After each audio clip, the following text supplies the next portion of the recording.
నిన్న వైఎస్ఆర్ కాంగ్రెస్ పార్టీ అమరావతికి సంబంధించి ఒక కీలకమైనటువంటి నిర్ణయం తీసుకుంది. ఆ నిర్ణయం తీసుకున్న కొన్ని గంటల్లోనే మరి అక్కడ వైసీపీ మాట్లాడినటువంటి అనేక అంశాలు ఏవైతే ఉన్నాయో అవి వాస్తవాలని చెప్పి ఈరోజు అమరావతి రైతులే ఏదైతే ఈ కూటమి చంద్రబాబు నాయుడు గారు వీళ్ళంతా స్వచ్ఛందంగా అమరావతి రైతులు మాకు భూములు ఇస్తున్నారని చెప్తా ఉన్నారో ఆ అమరావతి రైతులే కన్నీళ్లు పెట్టుకుంటూ మాకు న్యాయం చేయండి అని చెప్పి వరల్డ్ బ్యాంకుని ఆశ్రయించినటువంటి పరిస్థితి.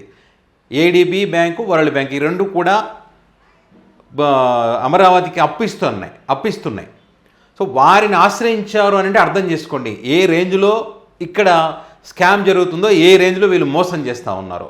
వైసీపీ పార్టీ చెప్పింది అదే కదా, అమరావతికి మేము వ్యతిరేకం కాదు, అమరావతిలో నిర్మిస్తున్నటువంటి నిర్మాణాలు కానీ ఆ విధానాలు కానీ మేము వ్యతిరేకము, మనకు పరిపాలన చేసుకోవడానికి ఉంటే సరిపోతుంది కానీ మహానగరం పేరు చెప్పి వాళ్ళ జోబులు నింపుకునేటువంటి ప్రయత్నం చేస్తున్నారనేది వాళ్ళ యొక్క అభిప్రాయం. చాలామంది కూడా అదే అభిప్రాయాలు వ్యక్తం చేస్తూ ఉన్నారు.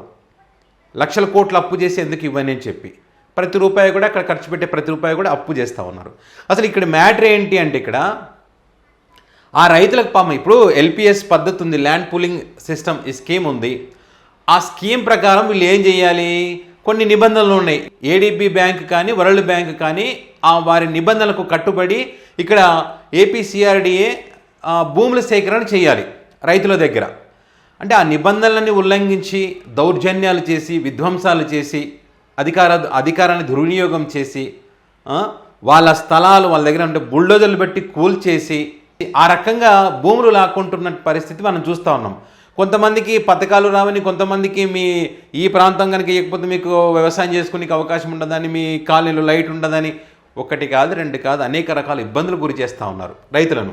అయితే ఇక్కడ ఇద్దరు రైతులు వరల్డ్ బ్యాంక్కి ఏడీబీ బ్యాంకుకి కంప్లైంట్ చేస్తారు. ఒక సంచలనమైన కంప్లైంట్ ఇది, ఆషామాషి కంప్లైంట్ కాదు. ఎందుకంటే ఈ కంప్లైంట్ విచారణ చేసి సీరియస్గా తీసుకుంటే ఖచ్చితంగా ఈ ఫండింగ్ అంతా ఆగిపోతుంది. గతంలో కూడా ఒకసారి ఫండింగ్ ఆగిపోయింది రైతులు తలుచుకుంటే.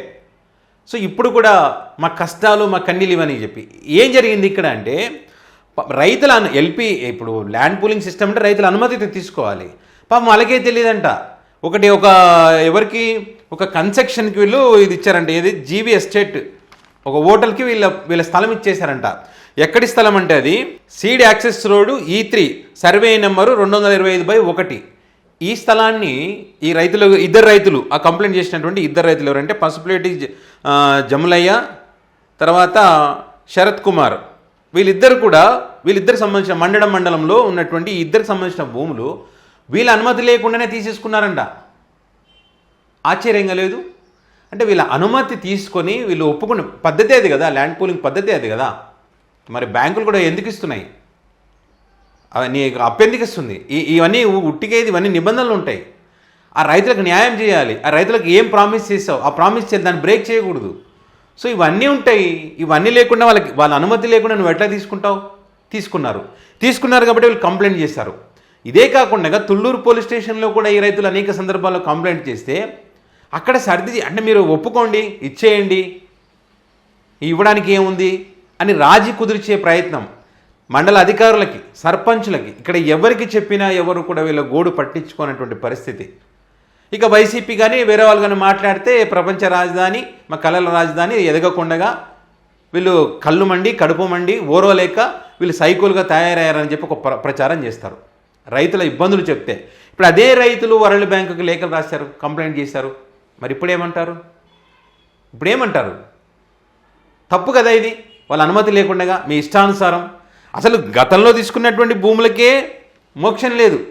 రిటర్నబుల్ ప్లాట్స్ కానీ, డెవలప్మెంట్ కానీ, ఇన్ఫ్రాస్ట్రక్చర్ కానీ ఇవన్నీ కూడా వాళ్ళ ప్రామిస్లు, వాళ్ళకి పింఛన్స్ కానీ, వాళ్ళకి మనం ఏమేమి ప్రామిస్ చేస్తామో వాటన్నిటికీ మోక్షం లేదు ఇంతవరకు. 10 సంవత్సరాలు అవుతుంది కూడా. సో కాబట్టి వీళ్ళు కంప్లైంట్ చేశారు. ఇంకొక విచిత్రం ఏంటంటే ఇక్కడ ట్విస్ట్ ఏంటంటే ల్యాండ్ పూలింగ్ పద్ధతిలో ఆ ఎల్పిఎస్లో ఉన్నటువంటి రైతులు కూడా దగ్గర 90% అనుకోండి వాళ్ళు కూడా అసంతృప్తితో ఉన్నారు. వాళ్ళు కూడా ఇప్పుడు అంతా ఏకమయ్యేటువంటి పరిస్థితి వచ్చింది. ఎందుకు అసంతృప్తి ఉన్నారంటే 10 సంవత్సరాలు అయింది వీళ్ళు తీసుకున్నప్పుడు. ఒక రైతు ఎగ్జాంపుల్, ఒక రైతు 2 ఎకరాలు ఇచ్చాడు. 2 ఎకరాలు ఇస్తే ఆ వ్యక్తికి ఏం చేస్తూ ఉన్నారు, ఒక రైతు ఏమంటుండో 30 × 450 చదరపు గజాల స్థలం ఇచ్చారంట వాళ్ళకి. అంటే దాంట్లో అంటే దాని ఇన్ఫ్రాస్ట్రక్చర్ లేదు, ఏమీ లేదు, ఏమి 10 సంవత్సరాల నుంచి వాళ్ళు ఇచ్చే పింఛన్ కూడా మాకు మందులకు సరిపోదు అంటున్నాడు. అంటే చిన్న స్థలంలో కమర్షియల్గా వాడుకో, దీన్ని కారు పెట్టుకో, ఇల్లు కట్టుకో, అద్భుతంగా ఉంటుందని చెప్తే ఏమొస్తుంది అందులో వాళ్ళకి? 2 ఎకరాల స్థలానికి నువ్వు ఇచ్చే ప్లేస్ ఏంటి, అది ఎప్పుడు డెవలప్ అవ్వాలి, ఎప్పుడు దాని వాల్యూ పెరగాలి, అదే అర్థం కాలే. ఆ రైతులు ఆవేదన వ్యక్తం చేస్తున్నారు. అట్లా 10 సంవత్సరాలు అవుతుంది, ఇప్పటికి కూడా రైతులకు మేలు చేసేటువంటి కార్యక్రమాలు ఏవి కూడా చేయట్లే. ఇంకా 40,000 ఎకరాలు కావాలి, ఇంకో 50,000 ఎకరాలు కావాలి, ఆ ఎకరాలు రైతుల దగ్గర తీసుకోండి అని చెప్తుంటే రైతులు ఈ మధ్యకాలంలో గ్రామ సభలో పెడితే మరి తిరగబడ్డ పరిస్థితులు మనం చూసాం. వాస్తవాలే కదా అవి. సో ఇట్లా ఇవ్వట్లేదని చెప్పి బలవంతంగా తీసుకొని వాళ్ళకి ఇచ్చేస్తూ ఉన్నారనమాట అన్యాయంగా. అసలు అక్కడ రాజధాని అనేదే తప్పు. మేధావులు చెప్పిన లెక్క ప్రకారం 3 పంటలు పచ్చగా 3 పంటలు పండేటువంటి స్థలాన్ని నాశనం చేశారనేటువంటిది అందరికీ తెలుసు. మళ్ళీ ఇప్పుడు ఇవ్వనటువంటి వాళ్ళని కూడా బలవంతం చేస్తూ ఉన్నారు. పోనీ మరి తీసుకున్నటువంటి వాళ్ళకన్నీ న్యాయం చేశారు, అది లేదు. అంశాలని కదా వైసీపీ నిన్న ప్రస్తావించింది. చంద్రబాబు నాయుడు గారి పాలసీ అంతా ఒకరి మీద డిపెండ్ అయి ఉంటుంది. సొంత నిర్ణయాలు తీసుకోవడం లేదు. ఇప్పుడు పొత్తులో భాగంగా పార్టీలు పెట్టుకున్నారు, వాళ్ళ నిర్ణయాల మీద ఆధారపడి డిసిషన్ తీసుకోవాలి. ఇప్పుడు కంప్లైంట్ చేశారు ప్రపంచ బ్యాంకు, ఏడీబీ బ్యాంకు. సో ఈ బ్యాంకులన్నీ ఇప్పుడు ఫండింగ్ ఆపేస్తాయి. ఇట్లా ఉంటుంది, లింకులు ఎట్లా ఉంటాయి చూడండి. కాబట్టి మనం ఒకళ్ళ మీద ఆధారపడకుండా మనకున్న వనరులు ఏంటి, ఆర్థిక వనరులను బేస్ చేసుకొని మనం స్టెప్ బై స్టెప్ చాలా నీట్గా పద్ధతిగా ఎదగాలనేటువంటిది వైసీపీ యొక్క విధానం.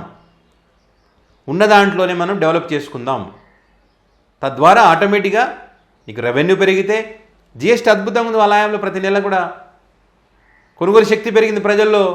ఆ కొనుగోలు శక్తి పెరిగి జిఎస్టీ పెరిగినప్పుడు పరిశ్రమలు వస్తాయి, తద్వారా ఉద్యోగ అవకాశాలు వస్తాయి. చాలా నీట్గా పద్ధతిగా ఉంటుంది. అందులో అన్ని ప్రాంతాలు డెవలప్ అవ్వాలి. అన్ని ప్రాంతాలు డెవలప్ అయినప్పుడు అందరికీ సమాన అవకాశాలు ఉంటాయి.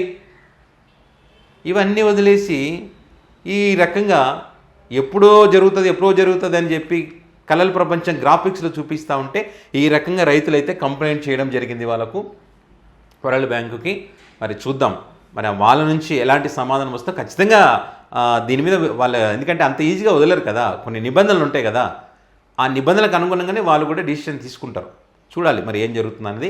ఇంకా చాలామంది రైతులు కూడా ముందుకు వచ్చే ఎల్పిఎస్లో ఉన్నటువంటి రైతులు కూడా మరి ఇందులో కలిసే భాగస్వామ్యమై పోరాటం చేస్తారని ఒక చర్చ నడుస్తూ ఉంది. చూడాలి దీనికి సంబంధించి. ఈ అంశానికి సంబంధించి ద ఇండియన్ ఎక్స్ప్రెస్లో ఒక ఆర్టికల్ కూడా ఈరోజు రావడం జరిగింది. సో దీనిపైన మీ అభిప్రాయాన్ని కామెంట్ రూపంలో పెట్టగలరు.